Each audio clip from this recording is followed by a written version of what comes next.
Hendrix was one of the most exciting and innovative rock musicians ever, and he helped change the sound of the guitar. So, how do you get a heavy rock sound? Well, the most important thing probably is volume, because you need to overdrive your amp. Guitarists started to overdrive stacks like these by turning up their amps, turning up the guitars to full volume, and they found they could get a lot of sustain and distortion. This is also helped by using a distortion pedal, or a fuzz box as they were then called.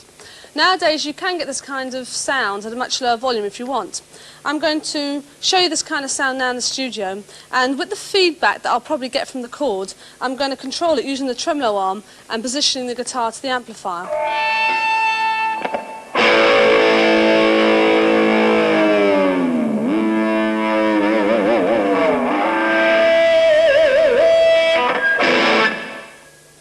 That was volume. The next thing, of course, is the notes that you're going to use. And once again, it's the blues scale that supplies the notes for the soloing, obviously, but also for riffs, which are very important in HM, and also can give you ideas for chord sequences. We're going to look at riffs first, and I'm going to start off by playing a blues-type riff. Now, I'm going to use the key of E, so here's the E blues scale.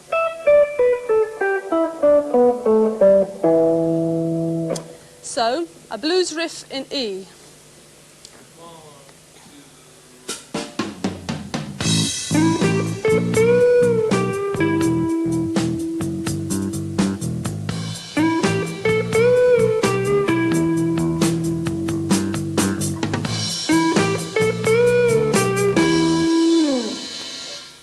Play exactly the same notes but lower down on the guitar, and just listen to the kind of sound you can get.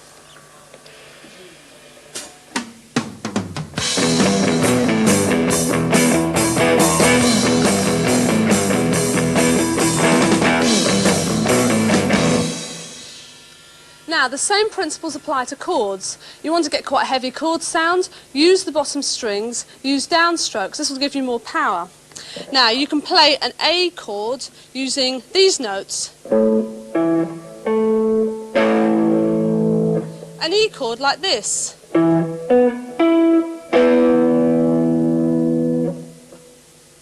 These chords are neither major or minor because they don't contain a third. Another chord which doesn't contain a third is the suspended fourth. Now, this is formed by taking a major chord, this is A major, and substituting a fourth note for the third. And back to the major.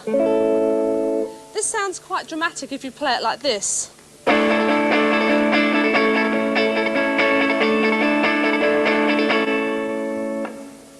Now, as I mentioned, the blues scale can also give you ideas for making up chord sequences.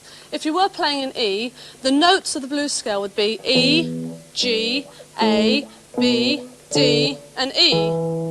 So you can make up a chord sequence using chords based on these notes. It could sound like this.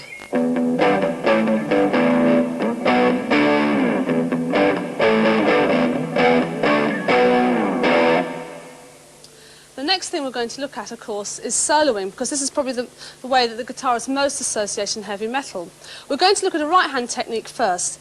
Instead of picking the strings usually with just your plectrum, if you use the side of the thumb as well, you can actually get to sort of a lot of harmonics from the notes, like this.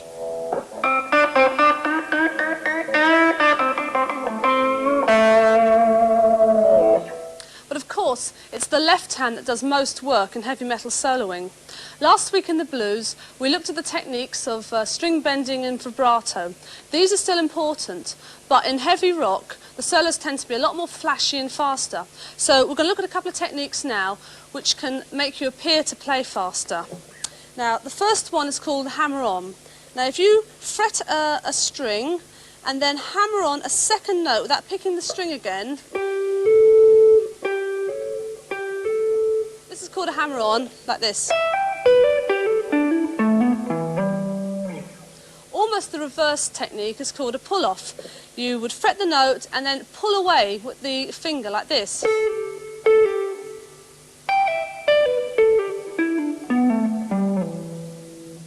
If you add the two techniques together, you can get trills, and they sound like this.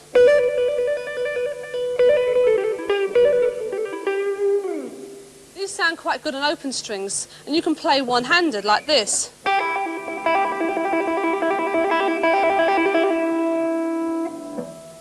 I'm going to play a solo.